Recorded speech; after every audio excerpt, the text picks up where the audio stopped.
Bonjour aux personnes nous ayant rejoints et bonjour aux personnes qui étaient déjà présentes avant.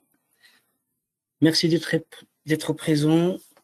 Alors, c'était un petit peu difficile vu qu'en France, jeudi étant férié, donc on a choisi mardi.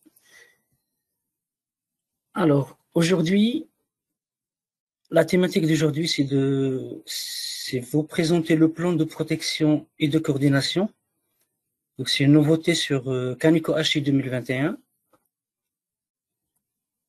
Avant de commencer la présentation,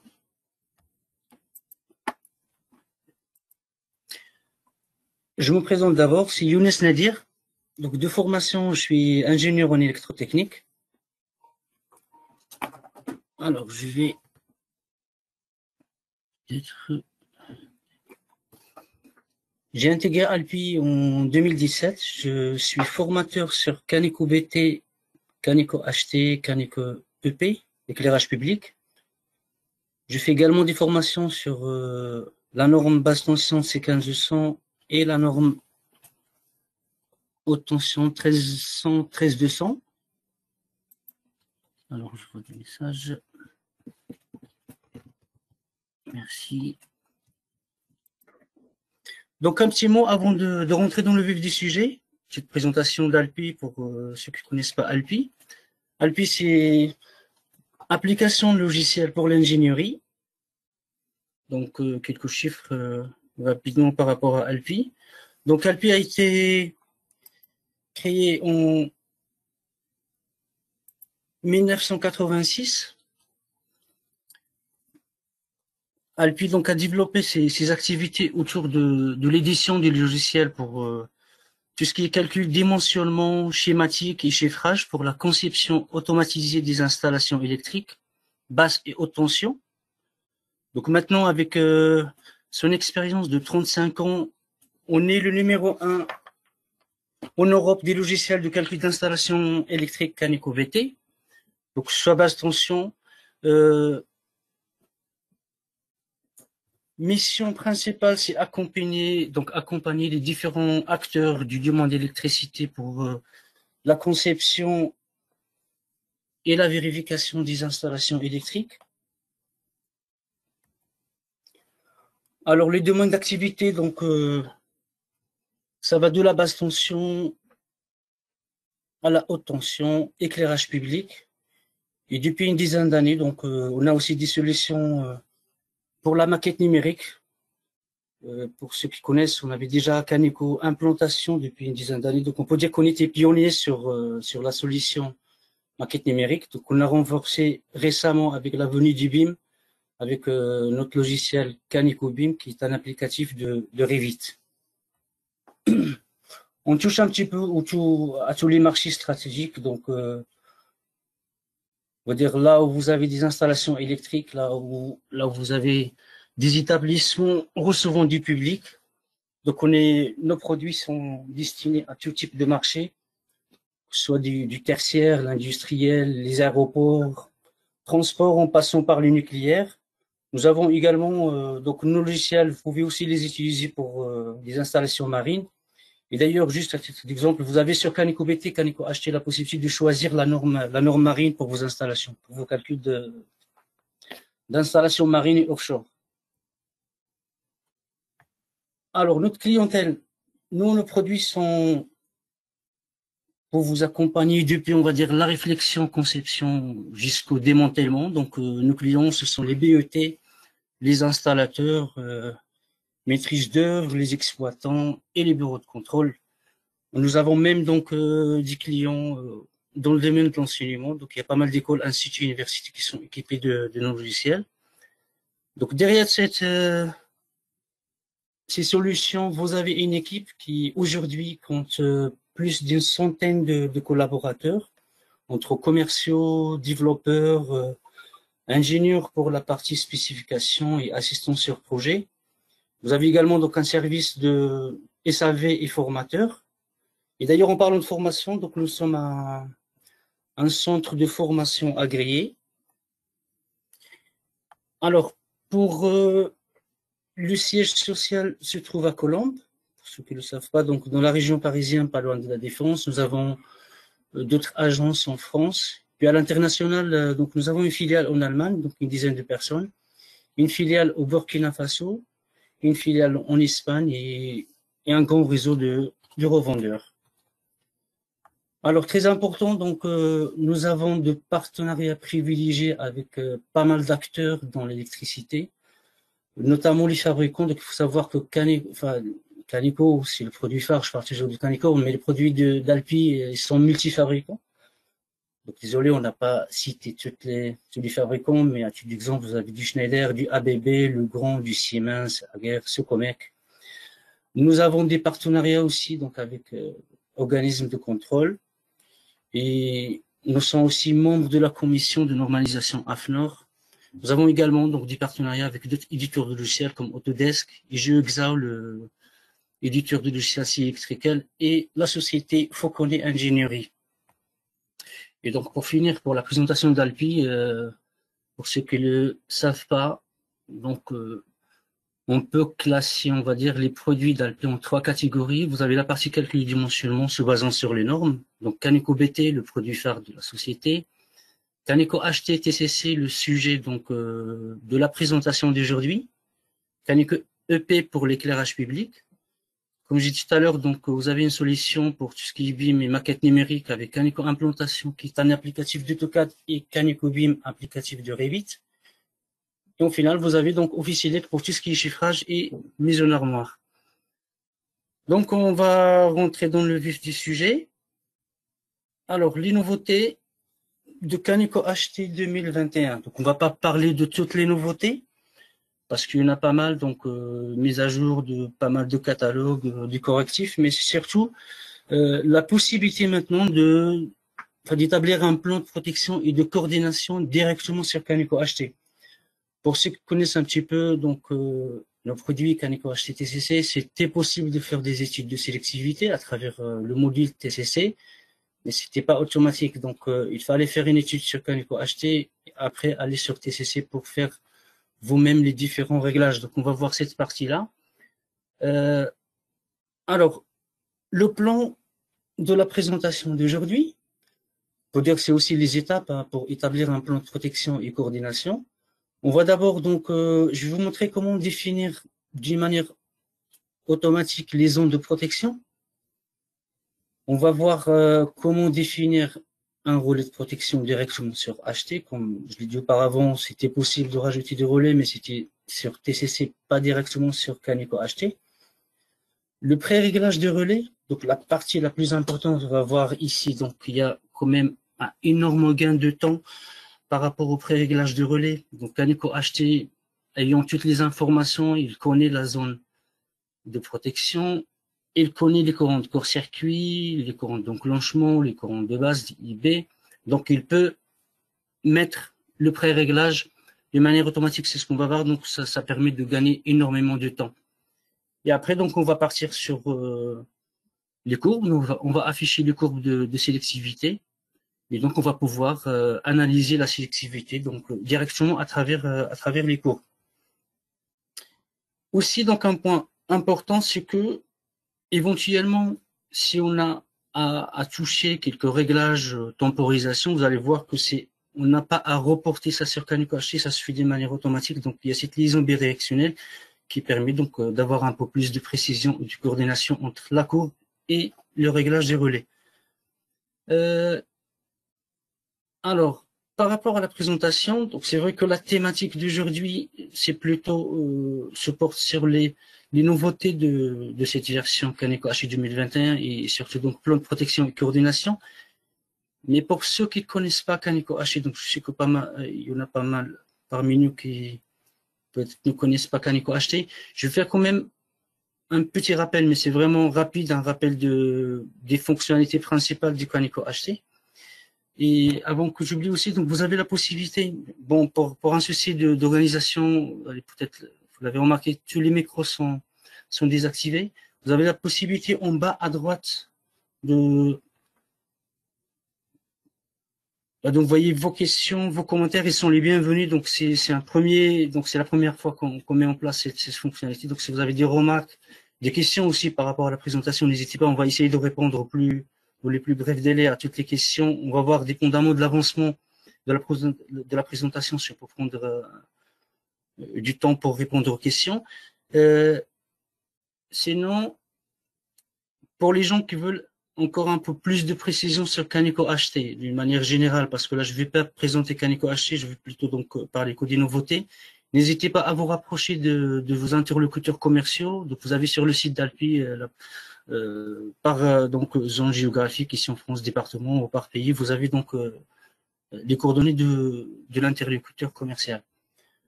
Ok, donc ici, je vais démarrer Kaneko HT.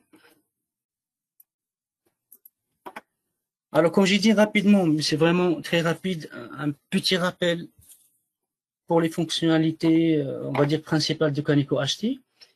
Ici, je vais démarrer un nouveau projet juste pour vous montrer en quoi consiste. Je choisis la feuille. Donc, Kaneko HT, c'est simple. Vous avez à gauche donc une bibliothèque. Vous avez bien sûr donc le menu avec toutes les commandes qu'il faut pour pouvoir modéliser votre installation et lancer des calculs. Donc ici, comme vous pouvez le voir, comme j'ai dit tout à l'heure, vous avez la possibilité de choisir. Donc c'est un logiciel multinorme.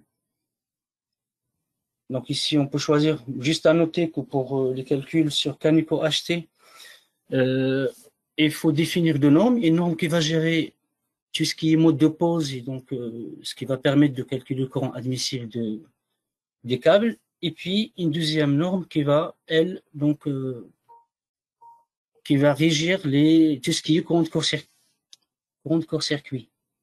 Et là, vous voyez qu'il y a la possibilité de faire des calculs marines. Ici, donc, je pars sur 13200, je valide.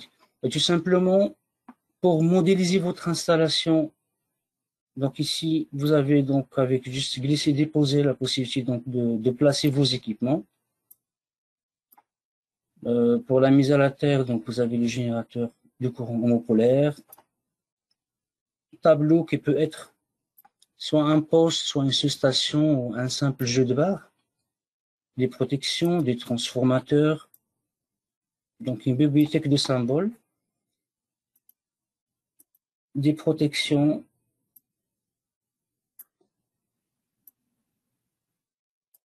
je peux rajouter par exemple un tableau qui va être mon TGBT.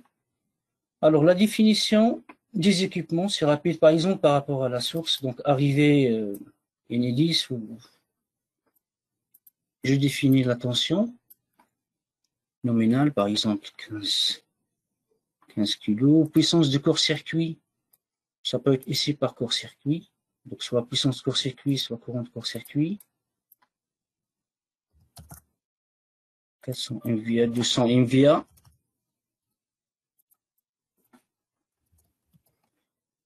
Et donc, je définis ma source. Mon poste de livraison, je mets un repère, la tension nominale, ici 15 kg.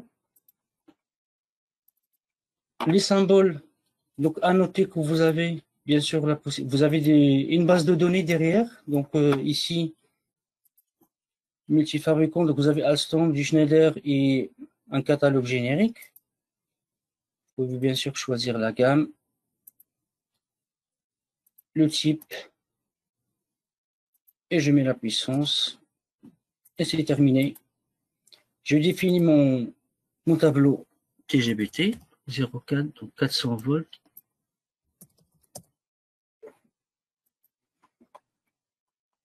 De la même façon, je vous montre, mais je ne vais pas utiliser le générateur. Donc, comme j'ai dit, c'est un rappel rapide. Ici, alternateur synchrone. Donc, vous avez la possibilité soit de saisir vous-même donc les données, si vous avez la fiche technique de votre alternateur, et puis donc on a mis en place quand même donc un catalogue où vous pouvez récupérer les données directement sur le catalogue.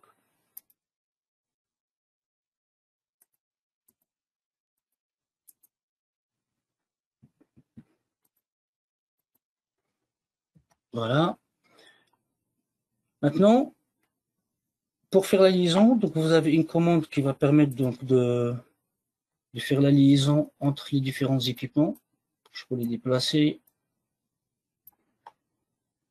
Je déplace Donc, avec la commande liée, je vais faire la liaison entre les différents composants de mon installation.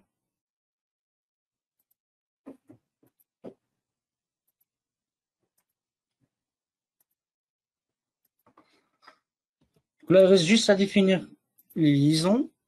Par exemple, là, donc, je vais pas aller jusqu'au bout, c'est juste pour vous montrer les fonctionnalités principales. Pour le câble, par exemple, ici, câble isolé, et vous avez donc la possibilité de choisir. On va commencer par choisir la tension assignée.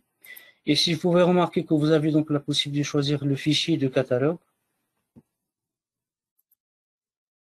le type de câble, je définis les caractéristiques de mon installation, donc mode de pose, les différents coefficients, température, est-ce que si à l'abri ou exposé aux rayons solaires, une longueur,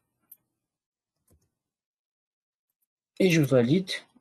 Alors, normalement, arrivé ici, vous avez la possibilité de lancer votre calcul. Il faut juste définir les disjoncteurs. Donc, pour ceux qui connaissent déjà Canico HC, vous savez que Canico HC permet de calculer les câbles par rapport à deux critères normatifs. Donc, le courant admissible IZ et la contrainte thermique. Pour calculer la contrainte thermique, ça c'est important parce que justement la nouveauté concerne cette partie-là. Au niveau du disjoncteur, il fallait au minimum donc donner un temps de déclenchement qui lui donc techniquement il va comprendre deux temps. Il y a le temps mécanique d'ouverture du disjoncteur lui-même, donc ouverture du pôle, extinction de l'arc, puis plus éventuellement la temporisation du relais. Donc ça, il fallait mettre les temps au niveau du disjoncteur. Je vais faire ici pareil. À partir d'ici, je peux vérifier la continuité de mon schéma. Je vérifie les données des équipements. Et donc là, par rapport à ce départ, vous avez la possibilité donc de lancer plusieurs calculs. Ici, soit je lance un calcul, un dossier complet, ça veut dire à la fois, je vais avoir les câbles par rapport aux deux critères courant admissible et contrainte thermique. Je peux lancer juste un calcul des écarts, où je peux bien sûr faire un calcul de chute de tension. Et vous avez également donc Canico HT, il permet de calculer les courants homopolaires et les courants capacitifs qui vont bien sûr servir pour tout ce qui est réglage de relais homopolaires. Donc voilà un petit peu donc pour le petit rappel de Canico HT. Donc on passe maintenant au vif du sujet. Donc les nouveautés de la version Canico HT 2021. Donc ici, on va travailler sur cet exemple-là. Alors rapidement, j'ai une arrivée C1300 qui va alimenter mon poste de livraison. Ici, vous avez le disjoncteur général. À partir de mon poste de livraison, j'ai deux départs. Donc, un premier départ transfo 25.5 qui, lui, va alimenter un jeu de barre 5.5. Et à partir de ce jeu de barre, j'ai deux départs moteurs. Et puis, j'ai un deuxième départ depuis le poste de livraison qui va alimenter un transfo MTBT et ce dernier va venir alimenter mon TGBT. Donc, l'idée ici, c'est de faire une étude, donc définir le plan de protection et une étude de sélectivité. Donc, comme vous le savez, pour faire la sélectivité, toute l'étude par rapport à ce petit exemple, normalement, il faut que je fasse l'étude comme ça, ce disjoncteur général avec cette partie jusqu'au départ moteur, enfin le premier moteur. La même chose avec le deuxième moteur et puis le disjoncteur général avec ce départ transfo MTBT. Donc trois études. Et comme attention, donc il faut que je fasse une étude pour la partie phase et une étude pour étude homopolaire. Donc ça me fait ces études. Pour l'exemple, bien sûr, on va pas faire tout. Je vais normalement faire un exemple protection phase pour cette partie-là. Éventuellement, si le temps le permet, je peux faire aussi donc la deuxième partie. Maintenant, les étapes de définition du plan de protection. On va commencer d'abord par définir les zones de protection. Vous savez, pour faire l'étude, il faut d'abord commencer par délimiter les zones de protection. Alors, comment ça marche? Donc, je vais sur projet, zone de protection. Alors, ici, il faut noter que Kaneko, donc je clique sur ajouter, il va quand même me lister tous les dispositifs de protection présents sur le projet. Donc là, je n'ai qu'à cocher ici, éventuellement disjoncteur général, donc disjoncteur général, disjoncteur basse tension éventuellement. Je fais ajouter, et donc là, c'est déjà, on va dire, donc c'est semi-automatique parce qu'il m'a déjà défini les zones. Alors, ils sont pas complets parce que donc ça va dépendre de chaque étude. Hein, on va voir, ça va dépendre des cas. Donc, c'est à vous de venir compléter éventuellement les zones. Donc, Kaneko, il va vous proposer. Donc, déjà, il va lister les différents dispositifs de protection. Chaque protection, par exemple, ici, le deuxième disjoncteur DTR1, il sait que Kaneko, il sait que ce disjoncteur va protéger le câble primaire et secondaire. Donc, c'est à nous de venir rajouter le transfo et le jeu de barre 5.5 si ce disjoncteur va présenter toute cette zone. D'accord? Donc ça, bien sûr, éventuellement, vous pouvez, avec propriété, vous pouvez donc renommer les zones de protection. Et vous pouvez, comme j'ai dit, ajouter du matériel. Par exemple, si je prends l'exemple de mon disjoncteur DTR1, je peux rajouter mon transfo et le GDB 5.5. Je fais ajouter, je valide. Donc là, par exemple, je peux continuer comme ça pour valider toutes les zones de protection. Maintenant, cette opération, c'est ce que je viens de faire ici sur ce fichier-là. Alors, c'est fichier 2. Ici, donc j'ai déjà défini toutes les zones. Zone de protection, j'ai la zone 1 qui comprend le disjoncteur général avec le poste de livraison. Zone 2, donc ce sera mon disjoncteur DTR1 qui va protéger les deux câbles primaires, secondaires, transfo plus le GDB 5.5. Zone 4, donc ce sera le départ avec le moteur. Zone 3, zone 4, ce sera donc le deuxième moteur. Et zone 5, donc ce sera les deux câbles de TR2 et le TGBT. Après, donc pour s'assurer qu'on a bien défini les zones, donc vous avez donc la possibilité d'afficher les zones. Bien sûr, donc vous pouvez ici donc choisir un code couleur. Donc ici zone 1 pour moi, donc ça me convient. Disjoncteur général avec le poste de livraison. La zone 2, donc ce sera mon départ TR1 avec le transfo et le GDB 5.5. Zone 3, zone 4 et zone 5. Donc ça, c'est par rapport aux définitions de zones. Donc, deuxième étape, c'est de définir les relais. Ici, je vous montre toujours par rapport au premier fichier. Je clique sur mon disjoncteur général.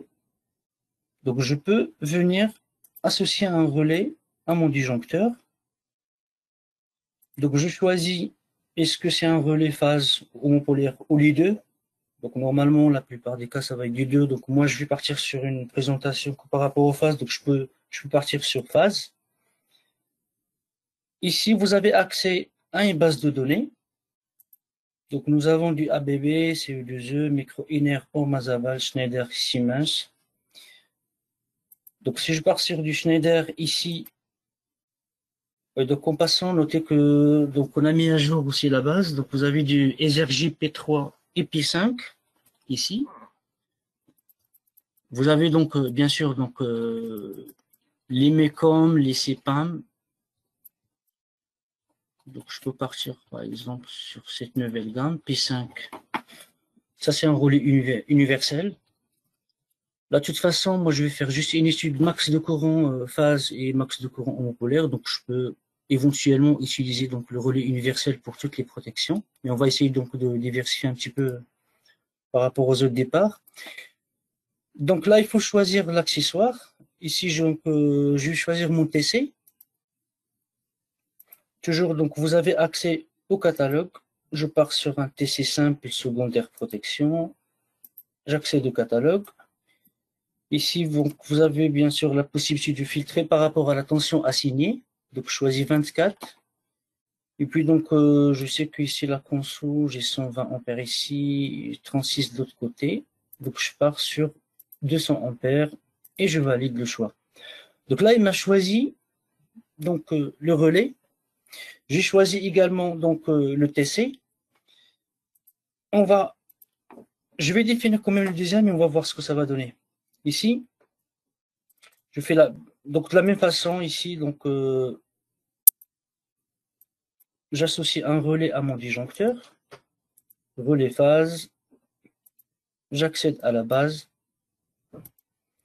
Donc ici, je peux partir. Alors, le P3T, donc ça c'est spécial transformateur, c'est un relais avec la fonction différentielle. On n'a pas vraiment besoin par rapport à la présentation, mais c'était juste pour choisir différents relais. Je pars sur ESRJ P3 32 EEC. Je valide. De la même façon, donc ici, je choisis mon TC. Donc je suis toujours sur le jeu de var 20. Donc je choisis 24 comme tension assignée, 200 ampères, et je valide le choix. Alors, si je prends l'exemple ici, parce que je pense que j'ai défini cette partie comme zone, juste pour vous montrer en quoi consiste cette fonctionnalité pré-réglage. Très important, vous avez un gain de temps énorme. Donc, je vous montre ici. Donc là, à ce moment-là, on a choisi. Donc là, pour le moment, il n'a pas fait de réglage. D'accord? Ici, donc vous avez un relais qui protège un transfo. Si je clique sur pré-réglage, là, par rapport à la zone, donc là, tenons compte de la zone protégée, ça veut dire donc le câble CBL1, CBL2, le transfo jusqu'au jeu de barre. Il connaît la zone, donc un EcoHT, donc il connaît les courants de court-circuit min et max. Bah, au minimum, là, par exemple, si vous voulez faire ça manuellement, vous savez, donc il faut avoir les courants de court-circuit, au minimum 4 valeurs de courant de court-circuit, le courant d'enclenchement des transformateurs. Il faut que le premier seuil donc protège que le câble primaire. Il ne faut pas qu'il déclenche sur des défauts au secondaire et ainsi de suite. Donc derrière, il y a beaucoup de règles de réglage et donc ça, en un clic, donc vous avez déjà un réglage par rapport à cette zone. Donc si je valide ici, bah, juste à titre d'exemple, je peux vous montrer ce que ça va donner si je vais sur l'affichage de courbe. Donc ici, déjà, pour afficher les zones,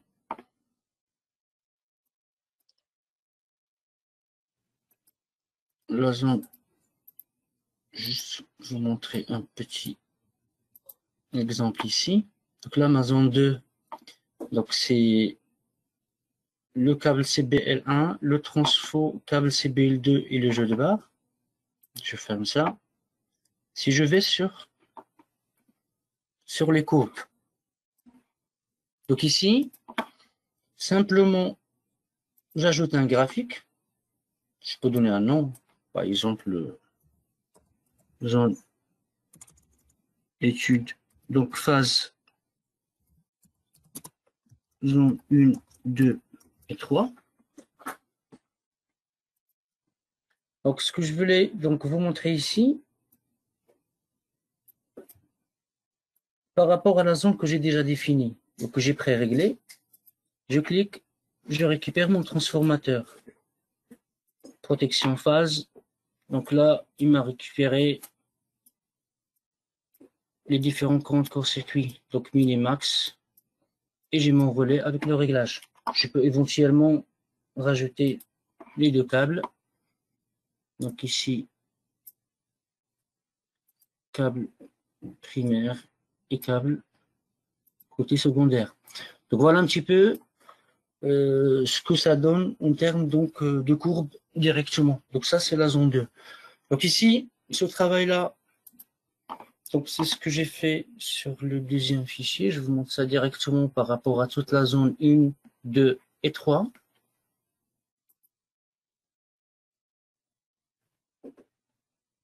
Ici.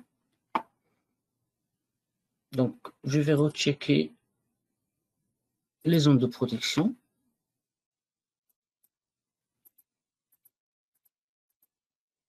Donc ici, zone 1, 2, 3. Donc comme exemple, donc je pars sur la zone 1, 2, 3. On va voir ce que ça va donner pour toute l'étude. Donc je ferme ici et je vais donc afficher les courbes. Alors voilà un petit peu le résultat donc final. Donc la zone 1, disjoncteur général, la protection du départ transfo, la protection du moteur, la courbe donc de démarrage, la courbe de déclenchement de mon transformateur. Bien sûr ici, zone 1, donc là, donc il suffit de cocher, vous avez donc l'affichage ici, zone 2, transfo, ici, la protection de mon départ, je peux remettre ça, ici comme donc le jeu de barre et les commandes, donc vous avez du compte court-circuit, j'ai pas besoin d'afficher 2 fois les mêmes comptes court-circuit. La zone 3, donc c'est là où j'ai le démarrage moteur. Le relais de protection, donc là, vous pouvez remarquer que automatiquement, dès qu'il m'a proposé donc un relais avec 2 seuils, le premier seuil, donc l'on retard, donc il est parti sur une courbe donc à temps inverse, et le deuxième seuil, donc c'est à temps indépendant. Donc je peux de la même façon faire l'étude de la zone 1, zone 5. Donc de la même façon, ajouter un graphique. Donc je vais l'appeler phase zone 1, 5. Je valide. Ici, donc je vais aller chercher le relais de mon disjoncteur principal. C'est la zone 1. Et puis je vais aller chercher la zone 5, mon transfo MTBT, la protection. Donc là, pareil, donc sur le compte court-circuit au niveau du jeu de barre principal, des postes de livraison, je peux ne pas les afficher. Je peux éventuellement donc rajouter les 2 câbles de la même façon. Câble primaire, je le mets ici. Alors pour le moment, on ne fait pas la partie donc basse tension. Mais sachez que vous pouvez le rajouter donc directement ici. Par exemple, j'ai un transfo 1000 kVA, donc 1760 au secondaire. Donc je peux manuellement rajouter un disjoncteur BT. Et là, vous avez toute la base, pour ceux qui connaissent Kaneko BT. Donc vous avez la base de... Okay. Donc je pars sur du MG. Donc ça c'est Schneider catalogue 2020. Je peux filtrer sur mon calibre. Je pars sur un 5.0 par exemple. Et je récupère mon disjoncteur basse tension. Donc pour le réglage, là, mon courant au secondaire étant de moins de 1800, donc je peux partir sur un réglage ici 0.9. Pour la protection corps-retard, je pars sur 5. Et si je remarque par exemple que ça se touche ici, je peux toujours donc retoucher mon réglage. Pareil, donc je peux remarquer ici que il se peut que sur un court-circuit côté BT que le fusible donc fond en premier. Donc on est dans la zone d'incertitude du disjoncteur. Donc je peux venir ici retoucher réglage, le réglage instantané de mon disjoncteur basse tension. Et donc là j'ai 2 études phase. Donc étude phase, une zone 1, 2, 3, et puis donc l'étude de phase de la zone 1.5. Et donc au passage, donc, vous avez donc un carnet de réglage qui se génère automatiquement ici. Pareil pour l'étude phase zone 1.5. Donc voilà en gros en quoi consiste cette nouvelle fonctionnalité sur Kaneko 2021. Autre chose, donc ça, je n'ai pas parlé, et donc ça, je vais vous montrer un petit peu. Ici, alors, disons, je vais mettre un réglage ici de... Une seconde. Mais, alors, 200 milli. Je valide ici. Donc ça, c'est le réglage de mon deuxième disjoncteur, départ transfo. Je retourne au niveau des courbes. Donc là, 200. Si ici, je modifie le réglage, donc la temporisation pour une raison et une autre, ce qui est bien aussi, donc, ça permet de gagner bien sûr en précision et en coordination entre la courbe et les réglages donc présents sur Kaneko HT. Donc là, je suis donc à 100 milli. Si je retourne sur ici au niveau de mon relais, donc là, il l'a mis à jour. Donc ça, c'est très important aussi. Ça permet donc, on n'a pas besoin de reporter manuellement donc les réglages qu'on fait au niveau des courbes. Donc c'est bidirectionnel. Donc si vous modifiez le réglage sur la courbe, donc ça se modifie directement ici. Et ça, le gain, c'est que vous pouvez donc maintenant relancer un nouveau calcul de câble. Et comme donc les temporisations donc ont été mises à jour, donc ça peut éventuellement changer la contrainte thermique des câbles.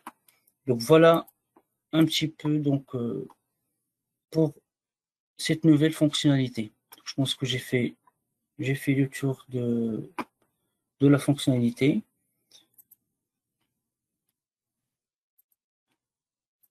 Et donc là, les bénéfices de la fonctionnalité.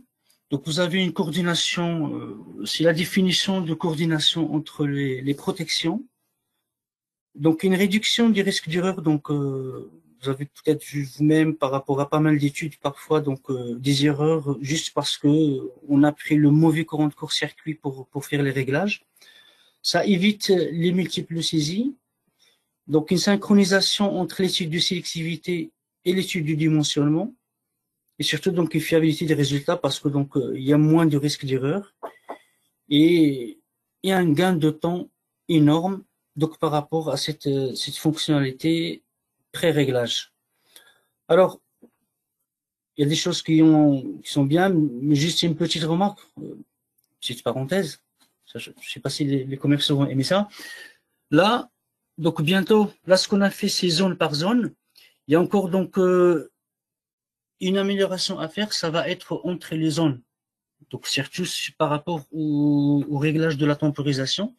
Donc ça va être une nouveauté sur laquelle on travaille pour pouvoir que ce soit la coordination entre zones. Donc là, ce que vous avez zone par zone, donc ça répond à toutes les règles donc de réglage.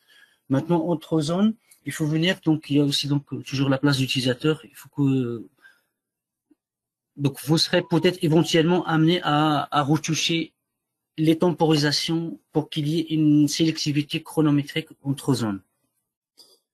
Donc voilà, donc j'ai fini donc la présentation. Merci encore une fois d'avoir répondu présent. Merci pour votre attention. Donc comme j'ai dit, donc n'hésitez pas. Donc si vous avez des questions, on va essayer de revenir vers vous dans les plus brefs délais. Alors je vais juste regarder donc quelques secondes s'il vous plaît.